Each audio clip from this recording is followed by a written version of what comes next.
Пратениците повторно земале огромни патни трошоци, илјадници евра за неколку месеци, иако собранието минатата година работело само 88 денови, а биле одржани вкупно 50 седници.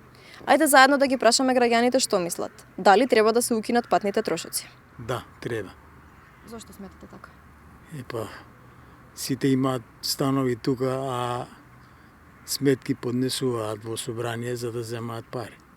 Тоа што е оправдано, нема тоа што е преку нормите, да. Или да се намалат, у нормала да се сведат. Ако веќе толку треба да ги има. Треба реално да земат, а не како што прават. А за патните трошоци нека ги земат, немам ништо против. Али све злоупотребуваат. Ако потроша 1000 сака да зема 1000 евра. Гледам сега пред некој ден беше кој колку зел.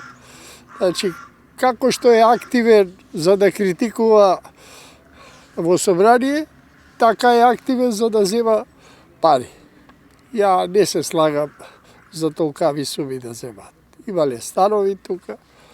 Дајте му паушал како што беше на работа. Карта работничка, 1500 dinara, тој нека оди и до Белград ако сака. Па мислам дека треба да се укинат. Зошто мислите така, не ги заслужиле? Па не заслужуваат, нека си платат, има тука станови да си земе под кирија поевтино кошта него што земаат од таму патни трошоци. Дали да се укинат патните трошоци? Тие што имаат станови во Скопје. А пошто зимаат многу, треба да се скрати.